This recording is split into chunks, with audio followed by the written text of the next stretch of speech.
Hello and welcome to Schlock Tactics, the movie podcast where we believe badder is better and aim to watch the shameful shockers in the VHS bargain bin so you don't have to. Once again, I am joined by Mark. Oh, hi Mark. Hi there. And today we have got something that I think we've wanted to review since we started the podcast. It's one of the most infamous B-movie films that there is, trilogies that there is. It is the Basketcase trilogy, probably a film or films that a lot of you are familiar with. I do just want to give a shout out to everyone on Twitter and Instagram that got in touch regarding the last episode that we did. That was actually an episode about some early Clive Barker films that were pretty shocking, Underworld and Rawhead Rex. So if you should go check out that episode, we had quite a lot to say about those films that you should check out. But today it is all about Basketcase and the Basketcase trilogy. We are going to do 3 films today, which we don't usually do. We usually do 2, but we want to do 3 today because this is a neat little trilogy here that was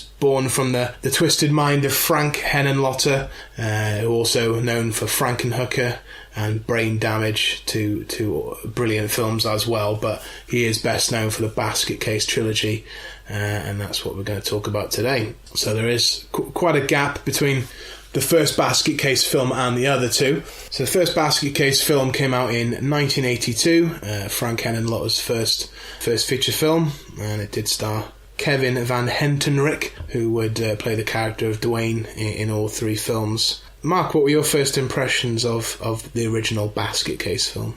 Well, first time I saw this, I was at uni. My mate picked it up. We had no idea what it was about, and we all just watched it while drinking beer in my student house and found it hilarious, to be honest. That's surely the best way to enjoy this film. Yeah. Pretty much laughing to every scene. Lots of enjoyable characters. Lots of screaming, as you would expect, I suppose. But yeah, some very schlocky screaming. And love the tackiness of Belial as well. But we'll go into that as we go. Yeah. I mean, it's important to remember that a lot of people wouldn't have known what this film was about when it first came out. The poster doesn't really give too much away. It does have a basket on it, and the tagline, which I don't think is a great tagline, but the tenant in room 7 is very small, very twisted, and very mad. Which is a very cumbersome and long tagline, but it also makes me want to know a lot more. What do you mean? The tenant is small, twisted, and mad. What does that mean? And it's you wouldn't have known what was in the basket, but we of course now know what was in the basket, and that's the basis of the 3 films and the concept of the 3 films. So Basketcase does open with our character Dwayne arriving in New York City. He's a boy from the little town upstate New York, and he arrives in the big city for the first time. I have to say, one of the other starring cast members of this film is Dwayne's hair. Yeah. His hair is amazing. Right from the get-go, it's this voluminous mullet, curly. I don't think it's a wig. I think that's his hair, and it's outrageous. Unfortunately trimmed down for the second films. Well, you would expect that much later in the 80s, but this was 1982, and apparently that was still a decent enough haircut to have. So this big-haired country boy turns up in the big city and finds the first motel, I guess, he could find in Times Square, which is called Hotel Broslin. Well, as soon as he arrives, basically in New York City, he's got a guy coming up to him, asking him if he wants drugs, girls. He does a whole monologue without even stopping. Says, "Oh, what the hell's wrong with you?" and gives up. Yeah. So, yeah, Dwayne knows he's offered all of the delights of New York as soon as he gets there, but he does check into the Hotel Broslin, and straight away you're introduced to a lovable cast of characters. Yeah. In this hotel, the manager of the hotel, hookers everywhere, dirty old men. It's a real great. The manager is hilarious as well. He's very sarcastic.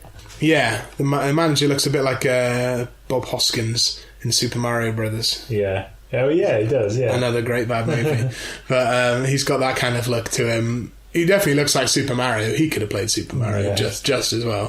Dwayne arrives in this hotel, and straight away he gets in the phone book and he starts looking up doctors in the phone book, and this is also preceded by a brief scene at the beginning of the film where a doctor is being stalked an unknown attacker and doctors obviously will come up quite a lot in the film. Terrible acting in that opening scene as well. Terrible acting throughout, mainly. But just particularly that doctor just trying to look shocked. Something I've seen this film many times, and I actually didn't realise until I watched it this time, that Basketcase as a title is obviously a double meaning, because it means that he's got a basket with him, literally. We don't see what's in the basket until about a third of the way through the film, so until that point, he's just talking to himself. We don't hear any reply. So I think there's probably what they wanted to get across was a red herring that maybe Dwayne was just mental and there wasn't anything in the basket. I'm glad that didn't turn out to be the case. It wouldn't have been a very fun film, but he does seem pretty mental.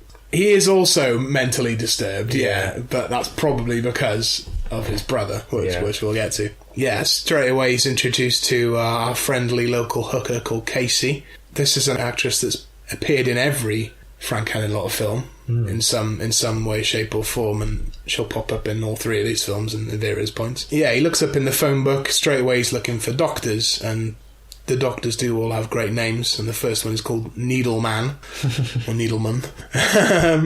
And we get our first look also at the scars on the side of Dwayne to suggest that something's been taken from him. We eventually learn that these are the doctors that separated him from his conjoined twin when he was younger. This, of course, is what is in the basket. And there are a number of scenes. We see the character called Belial murdering different doctors, ripping faces off and stabbing them with scalpels. What did you think of the design of Belial, Mark? It was very tacky. There's parts where you see him like shuffling along the floor, and it kind of looks like stop animation. It's quite a famous stop motion scene where he goes on a rampage in the hotel room. That's it, and it's ridiculous. So it's kind of just amusing. It's not like terrifying in any way. No. He also he makes very weird noises, Belial. Especially in the first film. It's like it's not very scary. And there's a lot of point of view shots with his kind of like heavy breathing. But when he actually attacks, it's like just funny. It's kind of a trope of slashers at that time to have a POV heavy breathing shot.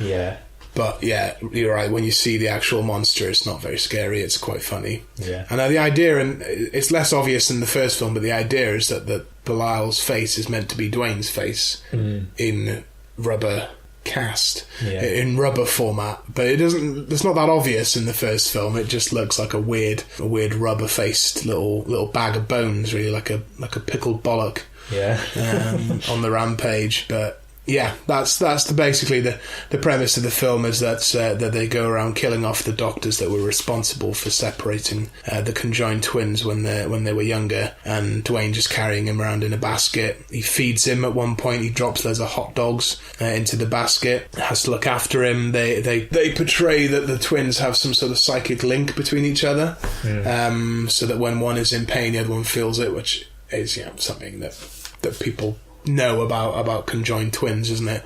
For example, Dwayne goes on a date with a receptionist, one of the doctors at the Statue of Liberty. Very romantic scene. I think that is when Belial goes on his hotel room rampage, isn't it? It cuts between their ridiculous over-the-top kissing and him on his rampage, and Dwayne's sort of freaking out, and she's wondering what's going on, and he can sort of telepathically tell that Belial's going mental.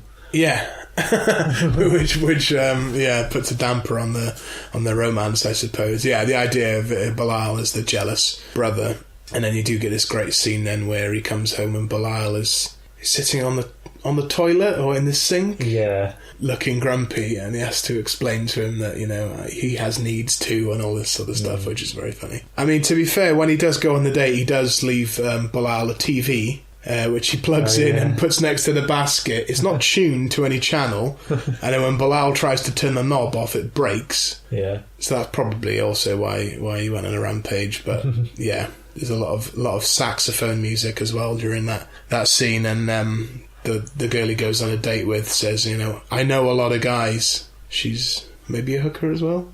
There are a lot of hookers in this film. It's a trope of Frank Henenlotter to have lots of... Count the characters who aren't hookers. Yeah, and Casey the hooker does pop up quite a lot. She takes Dwayne out for a drink to a bar, and this is where we get the quite lengthy flashback sequence where we literally see what happened to him and Belial. His confession of kind of drunkenly... And initially he's just saying, like, he's laughing. He's saying, I have a little brother in my basket. Ha ha ha. He was a twin and they separated from me. Ha ha ha. And then they actually show it happening, and it's just this hilarious flashback of the father is disgusted with Belial. Yeah. And he wants to be removed from Dwayne. It's not my son, he's a monster. And he just pan up to Belial sticking out the side of Dwayne looking quite upset. A younger Belial, which is they've tried to sort of make him less wrinkly. Certainly less wrinkly, but also more innocent. Yeah, he's got a certain youthful innocence to his eyes for a lumpy bollock. You know? Yeah, but then he does then get the three or four doctors there to separate the twins, because they don't share any organs. Like he's just a lump of tissue. It won't matter. Yeah. If they don't share any organs, then how does he move and talk and make noises? He must have a brain. Yeah. The father actually says when they're gathered round, the doctors, he says, "Look, I don't know who you are." Don't you? Aren't you hiring them to separate your conjoined twins? But their dad is obviously portrayed as a bit of a shit who doesn't care. And then he gets killed by a circular saw in their basement. And you see his just legs falling apart like that. He gets bisected by a circular saw, and then they're left to be looked after by their sort of nanny. Yeah. But they are separated, and that's obviously the origin story of Belial and Dwayne. And they all assume Belial died after the separation. Yeah. But he wasn't. He was kept in a basket. There you go. That's why he keeps him in a basket. Clearly. There's a scene where the hooker's in the bathroom, and then she gets into bed and Belial starts sort of touching her. Yeah, Belial... and she starts screaming, going mad. Belial does have a little groping session with Casey, the hooker, and this is the very awkward subplot that Belial sort of has needs as well, and he wants to touch women's breasts. And he wants to have some sort of sexual relationship, which is fulfilled later on in the film to horrifying levels. Yeah, but obviously Belial continues to be jealous of Dwayne when he falls in love with this receptionist quite quickly. Falls in love with her, they form a relationship. Eventually there is one of the most awkward sex scenes in this film. There will be a more awkward sex scene in the trilogy, but this was the most awkward sex scene in this film. This is where Dwayne's girlfriend is asleep in bed, and Belial just starts raping her. Yeah, with no apparent genitals to do so, but he just sort of bounces up and down on her, and leaves a big bloody patch. And he has to be separated, and this is when Dwayne and Belial start having a fight with each other, which translates to the actor just flailing about with a big rubber prop, which I thought he did quite a good job of, actually. That can't be easy. No. And he's flailing around the hotel room. All the hotel guests and say, "What's going on up there?" And then they all see Belial and are obviously horrified as well. I forgot there was a strange scene where we have some sort of dream sequence where Dwayne is running bollock naked through the streets of New York. Yeah. No idea what that was about. No idea what that relates to. But then that leads on to him poking her nipple and tries to have sex with her, but then he wakes up and realises it's actually Belial is raping her. Yeah. That's so odd. But then Dwayne and Belial obviously have a big fight, big falling out. Belial grabs him by the balls and lifts him off the floor, which seems physically impossible. And they have a fight, and they end up both hanging off the side of Times Square, hanging off the hotel sign here, and they both fall to their death. Yeah. That's it. Both dead. No more films now. I presume they're dead. They are presumed dead.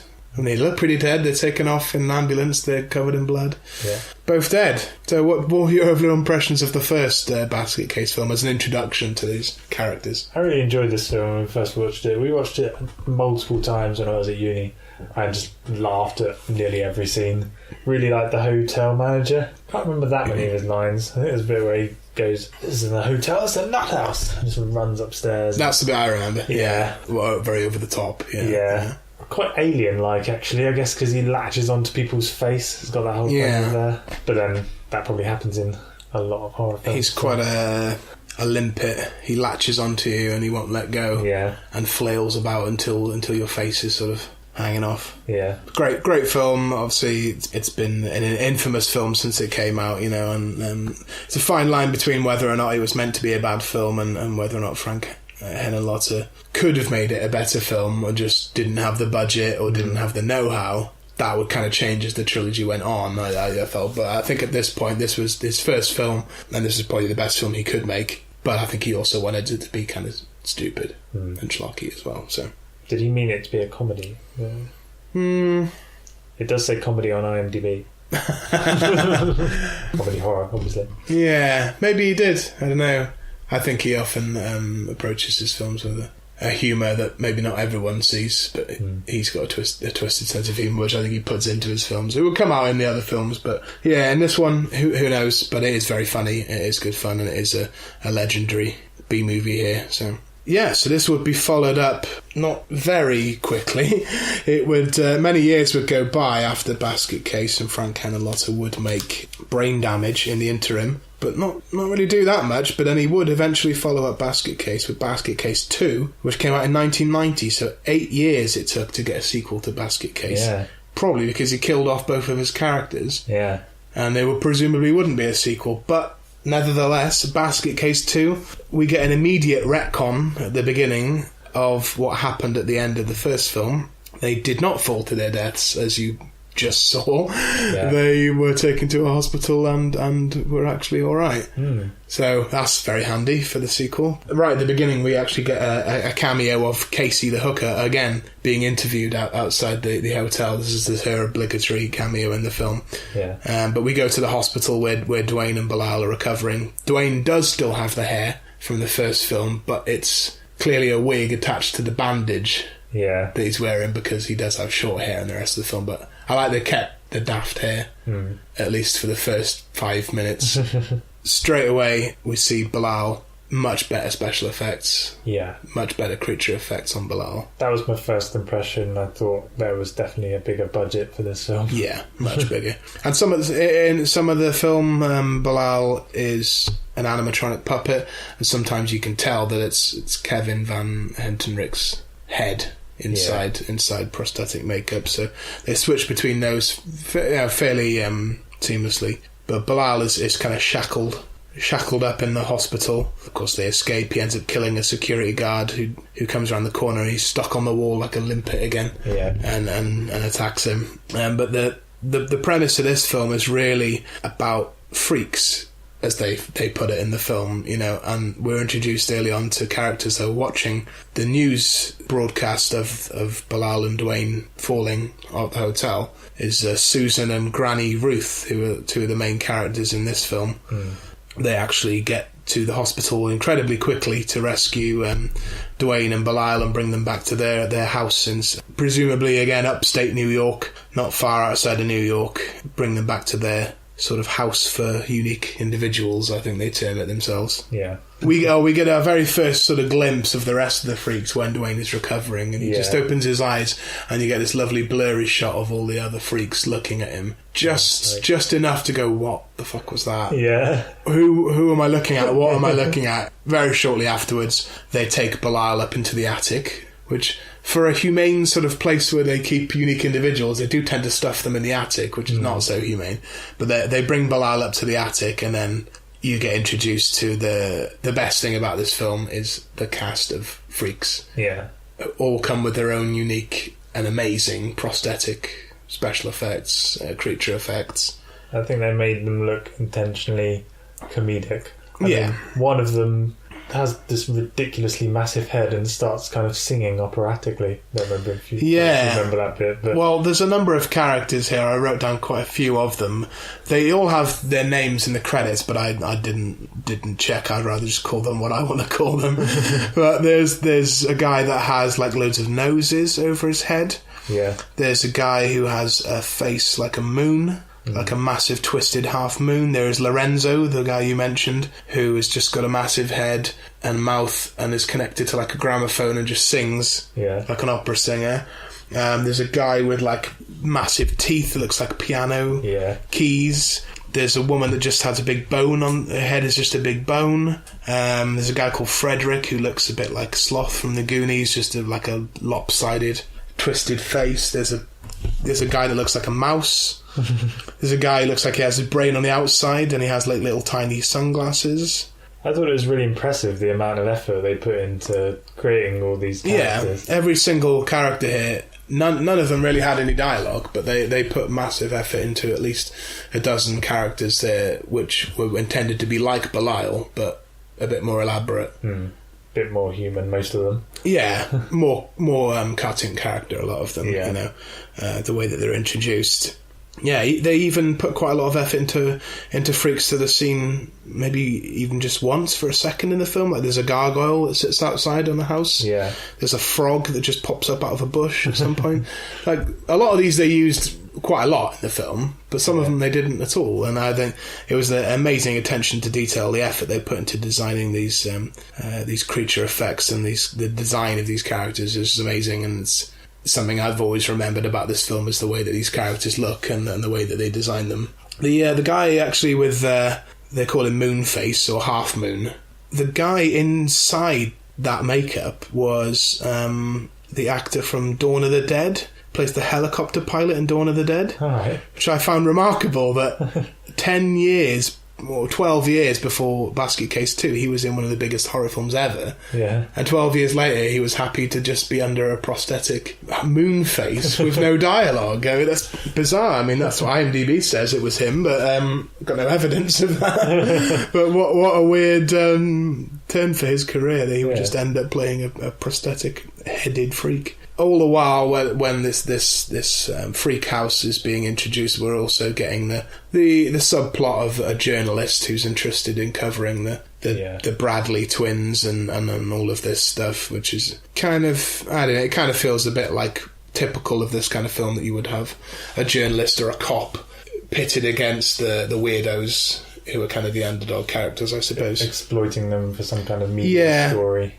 Yeah, there's a strange morality to this film where they're saying that, you know, you should just be yourself and everyone's different, and shame on anyone who exploits freaks. But they're also got these ludicrous looking characters that they've made intentionally hilarious in comic book and don't resemble anything human. I thought like the journalist here was the equivalent of, you know, documentaries you might get nowadays on Channel 5. You know, the boy with 10 dicks on his face or something, one of those kind of documentaries. The boy with a tumour for a head. That was what this journalist represented, and they do visit a freak show, a good old fashioned kind of freak show owner. Actually, the guy that played the freak show owner has been in quite a few bad movies, quite a few cheesy B movies, particularly in New York. That he was in Chud and also Frankenhooker later on, so he's a bit of a legend. He's called Jan Saint, but he plays the sideshow owner here, called Lal Barker. Of course, he ends up, you know, he's obviously a charlatan. He's made these exhibits out of nothing. He claims to have Belial, but he hasn't got Belial, and he ends up becoming an exhibit himself. Murdered and stuffed in a case, that kind of poetic justice. By Belial, yeah, which I quite liked. Yeah. Now, all the while, Granny Ruth is trying to counsel Dwayne and Belial, but the counselling sessions with Belial are much funnier. Yeah. She's talking to him, you feel jealous of your brother, don't you? And he just kind of looks back and I think sometimes you feel like, you know, you're not so different after all. This monosyllabic grunts in response to her counselling, which is a very funny scene. And Dwayne feels like he's free because Belial can stay at this home and be cared for, and Dwayne just wants to walk away from it and have his own life, kind of thing. This is a reversal of the first film in that now Dwayne is jealous of Belial. Yeah. Because now Dwayne is in a house of freakish people where Belial fits in very well and he doesn't, and he feels like the outcast, which I thought was very clever.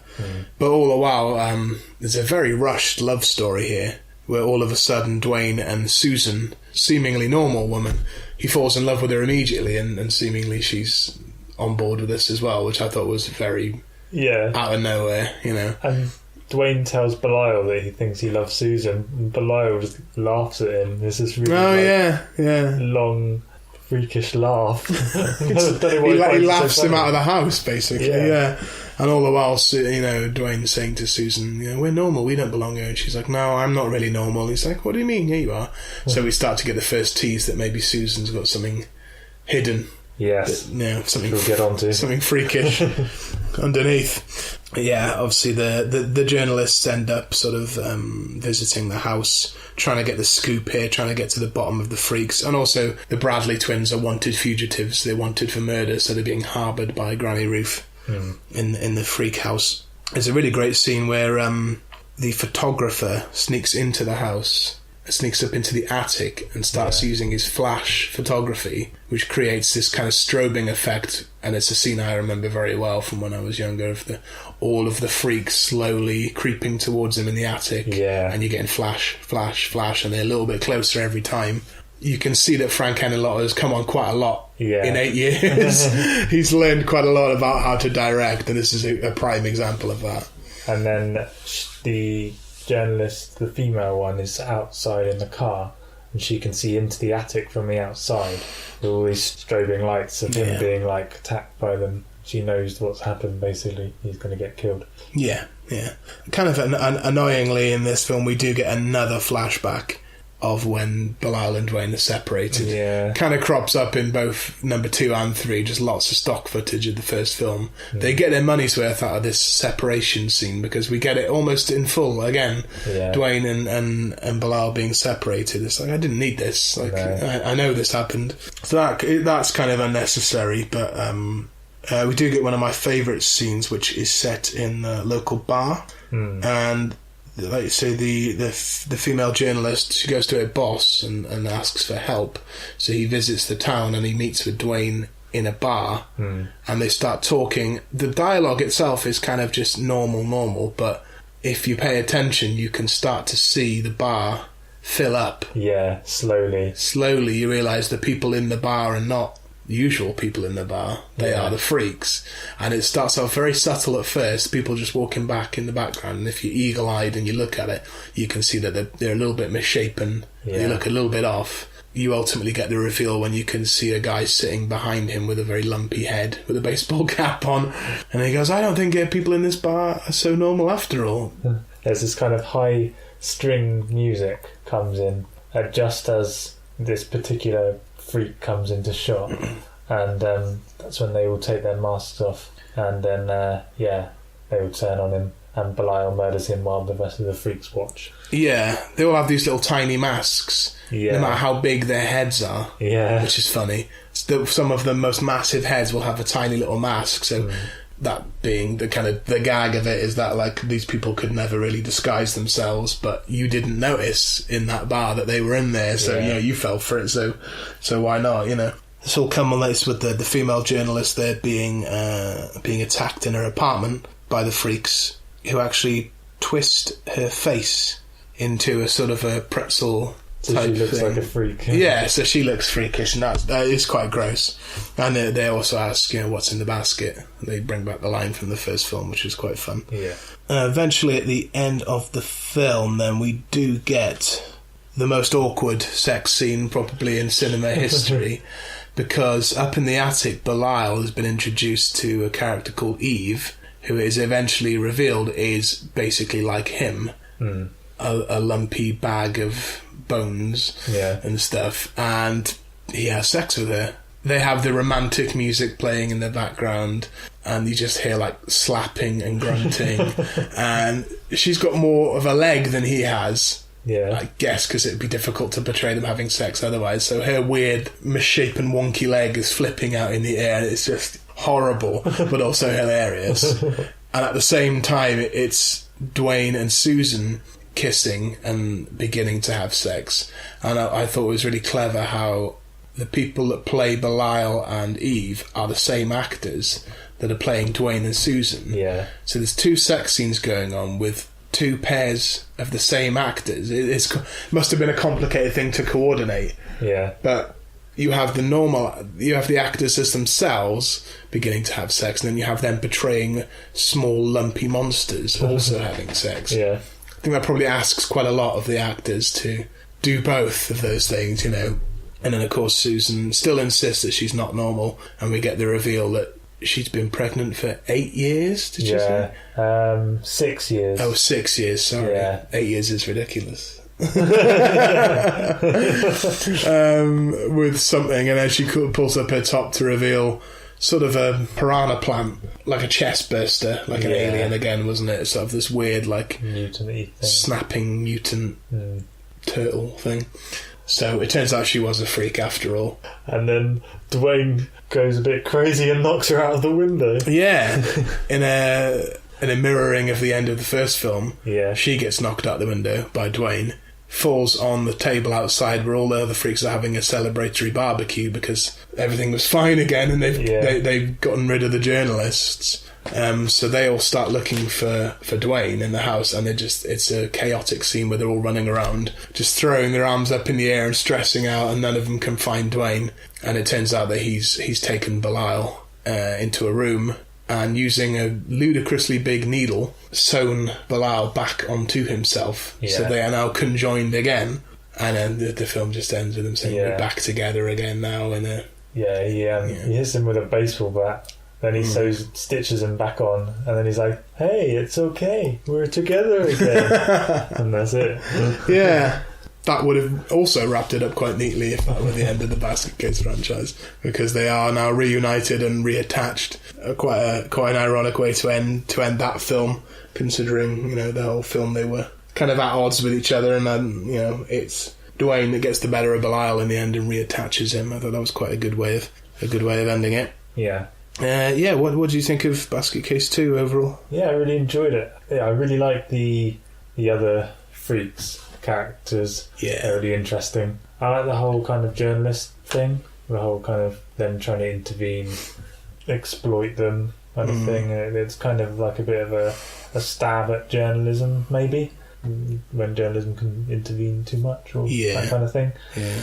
Quite like the character of Grandma Ruth and Susan, and how she's trying to take care of all these freaks and everything. And Dwayne initially wants to be separated from Belial and do his own thing, but then he decides that he needs to stay and protect them. And it was a much more ambitious film than the first one, like in terms of the themes. It's got more plot. It's a lot more plot. Yeah. They were trying to tackle bigger things, weren't they? Like it's okay to be yourself, and just because you look different, don't judge a book by its cover. All these things they were trying to tackle, as well as, like you say, having a pop at journalism and their kind of ambiguous morality and exploiting people. Loads of stuff going on here, and it's also a really fun film with amazing practical effects, like towards the end of the 80s or 1990, but that's just before practical effects started to go out of fashion and CGI came in. But this is some of the best practical effects you'll probably ever see. Yeah. And they're doing it for laughs. They're not even doing it for horror purposes most of the time.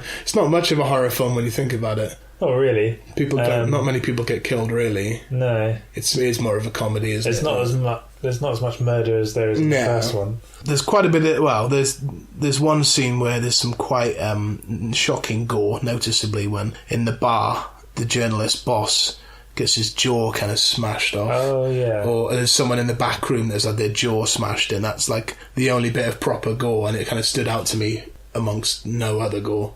Yeah. Because it's really kind of a B-movie comedy, weird film, rather than a horror film. Yeah. I think they changed it from what it was in the first film to what it was here, but for the better, I think. Much bigger budget, everything is better about it. Better writing, better direction. Frank Henenlotte obviously learned a lot in the 8 years it took him to make a Basketcase 2. And I think it was worth making a sequel. Fits in really well with the first one.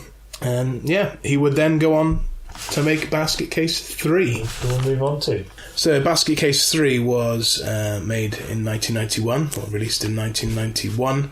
It was actually shot back-to-back with Frankenhooker, Frank Henenlotte's other famous film of the 90s. Straight away, we're straight back in with a recap of the most awkward sex scene it was so awkward they had to show it again. So immediately, 2 seconds into the film, you're seeing Bilal going at it. Yeah. Hell for leather with Eve just again slapping, grunting. You're like, why am I being made to watch this again? I've seen this, it's fine. And from there it goes on.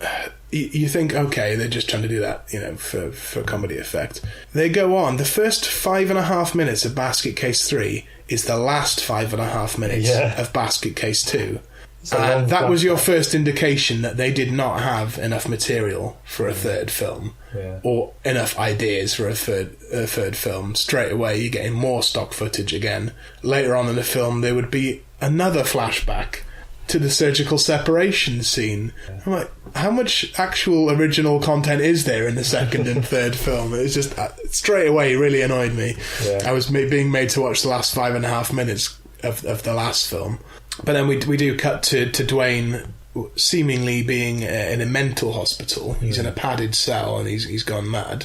Bilal has been removed from him by this point, as you would probably have expected. But then the reveal is that he's not in a mental hospital. He's in a padded room in Granny Ruth's house. She just has a padded room in her house anyway, which is funny. That Eve has become pregnant after all of that action with Bilal, as you would expect. She's become pregnant. I guess Bilal didn't wear a condom, but it's confirmed that Susan is dead, and also Bernard, the weird little snake thing that lived in her belly. So that's confirmed. They won't be coming back from the dead like Bilal and Dwayne did. Susan and Bernard dead, but Eve is pregnant, so there will be life still. We're reintroduced to a lot of the same characters here from Basketcase 2. They've reused a lot of the same characters, which I suppose is fair enough because they did put a lot of effort into them, so I don't mind that much.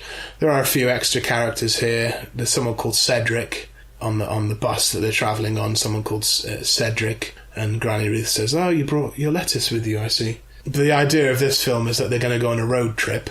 It's a very loose premise. They're going to go on a road trip to a doctor who can safely deliver Bilal and Eve's babies. It's just pointless. There's no need for this film. There's no need for this plot. Ruth but that is the singing plot. on this freak bus. Oh yes, personality song. Dwayne's like, "What's going on?" And he tries to escape the bus, and it's just all very. Why is this happening? Dwayne's seemingly being held against his will, still in the straitjacket. They're all heading down. I don't know why they all needed to go, but they're all on a bus heading down to, I assuming, the south of the USA to visit this doctor. And then we're introduced to this doctor who's called... Well, it's confusing because the doctor is called Big Hal and his son is called Little Hal, which is straight away confusing. Little Hal is an inventor. So we're introduced to some of his inventions. There is actually a reference, quite a clever Easter egg here. They mention that Little Hal invented a remote control lawnmower, and a remote control lawnmower was featured in the beginning of Frankenhooker, which was a film that hadn't yet come out, but was being filmed at the same time as Basketcase 3. So Frank Henenlotter put an Easter egg to a film he hadn't yet released in a film. I guess they came out at the same time, but I thought that was quite clever. Yeah, the remote control lawnmower is what ends up originally taking out Frankenhooker at the beginning of that film, so that was very clever. But yeah, we're led to believe that Hal is some sort of multi-armed freak as well, so this is why the doctor is sympathetic and friendly and is happy to help out the freaks here. I find it funny that Frederick, the guy with one eyeball on the top of his head and one little halfway down his face, was driving the bus. And as soon as I noticed that, we cut to a scene of him swerving all over the road. So they obviously put that in deliberately. And her waters break and flood the bus. Oh my god. That's gross. They arrive at Howell's house, Dr. Howell's house, and her water breaks with authority. It gushes and it comes all out of the bus. It's just gross. We're introduced to Little Hal, who is this massive blob with a shirt on, and it's revealed that Granny Ruth is actually his mum. They're getting Eve ready for her labour, and this is when we get the flashback to the separation again. Now, I guess to be fair to this flashback, the reason why they put this in is because as soon as they come back from this flashback, Bilal is freaking out at the doctor because he's wearing surgical robes. Yeah, and he attacks him. Yeah, and he attacks him. So the idea was to remind you that Bilal doesn't like doctors, but I don't think anyone would have forgotten that, really, if they'd seen the first two films. So, again, unnecessary. Unless someone's watching Basketcase 3 without watching Basketcase 1 and 2. I don't know who's doing that, then. So. But, yeah, Eve ends up giving birth to 12 babies. This scene is great, because of the fact that the guy is filming it and he's counting every single one. Yeah. And he says things like, she's had 5 and she's still alive. He's like a bingo caller. I need a smoke. Sextuplets. Pizza is here. She's popping them out like Pez candies. Yeah. Little Hal got some good dialogue in here with this pregnancy scene. But yeah, she gives birth to 12 little Bilals, basically. Scale replicas of Bilal. Which is baby size. They're all almost like a string of sausages. Yeah. String of Bilals. This is probably my favourite bit of the film. While Eve is giving birth to 12 of Bilal's babies, he has been locked inside his basket and is having a wet dream where two topless models who are twins, are quoting Shakespeare to him. Yeah. While he sort of gropes them. This is bizarre. This actually comes up again after the end credits. I noticed that, yeah. Somehow I did watch it all the way to the end of the credits, and this is referenced again, where Bilal is smoking a cigarette. Is that the only reason they put this in, so they can have a post-credits scene? I don't know. Bizarre, but he's having a wet dream and he's introduced to his 12 children, which he doesn't seem impressed with. All the while, Dwayne has been arrested by some of the local police in the area. He's trying to get arrested, basically, because he doesn't want to be lumped in with the freaks anymore. He wants to escape, so he goes to the authorities and says, "I'm one of the Bradley twins, still wanted fugitives at this point." And yeah, the police go to visit Hal's house, and they think it's some sort of weird satanic cult. But there's $1 million reward to get Bilal out of the house. So they do go in the house. They mistake Eve for Bilal, which is fair enough. And they shoot her. And then they kidnap all of the little Bilals. One of them actually does say, "Shit, little baby Bilals." And meanwhile, back at the jail, the sheriff's daughter takes her clothes off. And she's got lingerie and really shit tattoos. Yeah. She gets a bullwhip and starts messing with Dwayne, which is, again, a weird, unexplained scene. I've just written weird S&M prison shit. Yeah. For my because this film is really just a sequence of unrelated scenes. It's like a compilation of little ideas that Frank Henenlotter has had, and he thought, this would be funny. Yeah. This would be weird. Not enough for a film, but yeah. Yeah, this does lead up to one of the most famous scenes in this film, when Bilal... They want to bust Dwayne out of the prison again. So they go for a Trojan horse approach, where they leave the basket outside the station, the policemen come out and find it and then bring it in. Once the basket is in, Bilal breaks out of the basket and then goes on a rampage, which I thought was quite clever, actually.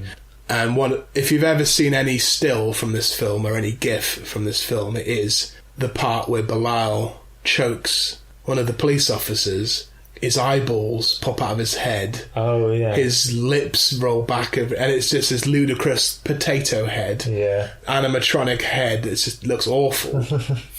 One of the rare moments in the second and third Basketcase films where the effects are pure shit. Yeah. And, if you Google Basketcase 3 choking, or probably even just Basketcase 3, you'll see this policeman getting choked, causing all of his features to pop out of his head. Which is funny, and it is worth it. In this scene, actually, this rampage scene in the police station, there's quite a lot of head stuff. Someone gets their head ripped off, someone gets their head twisted the wrong way around, and starts stumbling about with their face facing the wrong way. Bilal eats a guy's head off. He does, yeah. The sheriff's daughter accidentally sits on one of the baby Bilals, and just loads of blood comes pouring out of it, just squashes it, which is quite funny.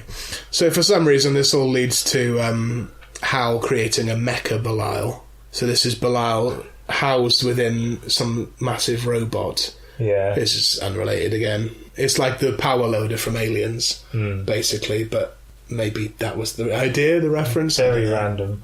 Very random. The idea was maybe just to get Belial to be a more believable monster that he could wreak more havoc, I suppose, and for Hal to have something to do, I suppose. Mecha Belial goes on a rampage, kills the cops who kidnapped his children. They seem to have several funerals for Eve after she's been shot. There's one point in the house where they're having a funeral, and then there's an actual funeral. Yeah. I think they just didn't have anything else for the rest of the freaks to do by this point. Terrible speeches at the funeral. Don't have a quote, but I remember them being... I think they were just wondering, how come we've got all these great freak effects, how are we going to get these characters in so we'll have a funeral? Yeah. It's like they're massively running out of ideas by this point. But the sheriff gets mauled by Mecha Belial. Mecha Belial has a random person's face hanging off the top of his robot. I didn't know who that was. I don't know what the point of that was. For some reason at the end there's a talk show and all of the freaks storm out from backstage. Freaks and the women who love them. They storm out and they take over the show, and then Granny Ruth gives a little speech about how, they're going to take over the world now. This is the beginning of the freak rebellion, hinting at maybe a much larger sort of future for the franchise, but it didn't come to be. No. This film dragged. It felt a lot longer than 90 minutes. It was 90 minutes. You do get rewarded with that post-credits scene, so that's something, but yeah, I just thought this was completely unnecessary. They didn't have enough ideas for a film here. They had a couple of vignettes that were vaguely related to each other. I don't know. What did you think of Basketcase 3? Moderately enjoyed it. It was definitely the least good out of the three. Like, I really liked the first two, but this one was pretty pointless. There were a lot of scenes where you just felt like, what's this for? Yeah. What's the point of this? How does this relate to anything? Yeah. I think the best bits were... I like the bit where she's giving birth and that guy is kind of filming it and saying all these random things. Some of the deaths are fairly good, I suppose. More gore in this one. More killing. But yeah, generally there's not really much to tie it all together, other than the fact that Belial has some children. That's like the main plot point. Yeah. Right. The cover of this film was a pram. The idea being, when you run out of ideas, have your monster have children. Yeah. Yeah, why not? But yeah, it was a weekend to the trilogy. It was weak and pointless, and yeah, apart from getting to see some of this practical effect again, I would say it's pretty much a write-off. And you get all of this from the second film. It's a much lighter version of that doesn't go anywhere. So yeah, Basketcase 3, not the best, and kind of ends the trilogy on a weak point. But that was the Basketcase trilogy that we've reviewed for you today. Mark, if you had to put one of these films in a basket and carry it around for the rest of your life, which one of these films would you put in there? Well, it's not 3. That one you would lock in the attic and never go up there. Yeah, it's obviously between the first two. I'd say the second one's probably the best, but then the first one's the most classic because it's the first one. So maybe I'd just have to keep the first one. Yeah, I feel like the second one is the best. For me, it's my favourite. I think with a lot of horror comedy films, and especially if they do 3 of them, you find the first one they don't quite know how funny it is. Yeah. The second one they do, and they do it well, and by the third the joke isn't funny anymore. They've run out of ideas. Yeah. They've overdone it. So I think number 2 perfectly catches the sweet spot of the trilogy of the idea of, wouldn't it be funny if there were conjoined twins, not just conjoined twins that have been separated, but a whole cast of people with misshapen heads and funny little character quirks like that. So yeah, I think number 2 is really good. Number 1 obviously is great too for what it is, but it's a much more basic film. It's more your classic kind of exploitation B-movie from New York at that time, whereas Basketcase 2 was much shinier 90s creature feature, little rubber monsters, your critters, your ghoulies, that sort of stuff. It was getting in on that kind of trend really that was really popular around that time. So a bit more plot in the second one as well. Yeah, a lot more ideas going on in the second one. I think that's the best of the 3. So yeah, that has been our review of the Basketcase trilogy. 3 well-known B-movies, a well-known B-movie franchise. If you did like this episode, then please do subscribe and leave us a positive review on iTunes. Get in touch on social media, get in touch on Facebook, Instagram or Twitter. Let us know which Basketcase film you like the best out of the trilogy. If you have any questions about the films, or if you want to suggest any other films for us to review, then please get in touch and do that. But yeah, that's been another episode of Schlock Tactics. My name is Ash and I've been joined by Mark. Thank you very much for listening. And we'll catch you next time. Bye. Bye.